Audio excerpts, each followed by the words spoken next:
বিসমিল্লাহির রহমানির রহিম। আলহামদুলিল্লাহ। আজকের আলোচ্য বিষয় হলো নবীজির মজেজা। ফাতেমা রাদিয়াল্লাহু তাআলা আনহুকে মৃত্যুর সময় বলে দেওয়া। হযরত আয়েশা রাদিয়াল্লাহু তাআলা আনহু হতে বর্ণনা করেন, একদিন রাসূলুল্লাহ সাল্লাল্লাহু আলাইহি ওয়াসাল্লাম তার প্রিয় কন্যা ফাতেমা রাদিয়াল্লাহু তাআলা আনহুকে কাছে ডাকলেন। ধীরে ধীরে তার কানে কিছু কথা বললেন। প্রথমবার শোনার পর ফাতেমা রাদিয়াল্লাহু তাআলা আনহু হঠাৎ কেঁদে ফেললেন, কিন্তু কিছুক্ষণ পর আবার কানে কিছু বললেন। তখন তিনি হাসলেন।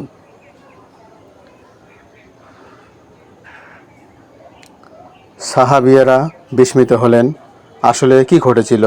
মৃত্যুর পর আয়েশা রাদিয়াল্লাহু তাআলা আনহু ফাতেমা রাদিয়াল্লাহু আনহুকে জিজ্ঞেস করলে তিনি বললেন, প্রথমবার আব্বা জানালেন তার মৃত্যুর সময় আসন্ন, তাই আমি কেঁদে ফেললাম। আর দ্বিতীয়বার জানালেন আমি তার পরিবারের প্রথম ব্যক্তি হব যিনি তার সাথে মিলিত হব। তখন আমি খুশিতে হাসলাম। ভাই ও বোনেরা, এর মধ্যে গভীর মারিফাত লুকিয়ে আছে। প্রথমত, রাসূল সাল্লাল্লাহু আলাইহি সাল্লাম এর গায়েবের খবর জানার ক্ষমতা যা আল্লাহ তাকে দান করেছিলেন। মৃত্যুর সঠিক সময়, কে আগে বা পরে দুনিয়া ছাড়বে, এগুলো সাধারণ মানুষের অজানা বিষয়, কিন্তু আল্লাহর প্রিয় নবী সাল্লাল্লাহু আলাইহি সাল্লাম তার কন্যাকে সেই তথ্য দিলেন।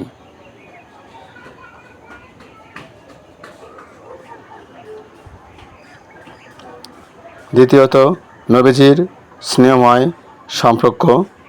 দুনিয়ার ছাড়ার মুহূর্তেও তিনি তার সন্তানের হৃদয় ভেঙে যেতে দেননি। কাদার সাথে সাথে এমন সুসংবাদ দিলেন যাতে তার অন্তর প্রশান্ত হয়।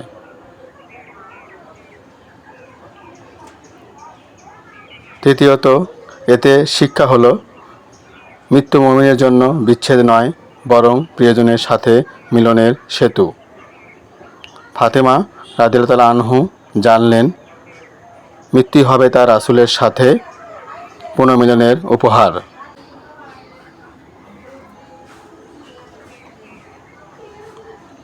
তাই আমাদের বুঝতে হবে মৃত্যুকে ভয় নয়, বরং আল্লাহর প্রিয় বান্দাদের কাছে এটি হলো সাক্ষাতের মাধ্যম।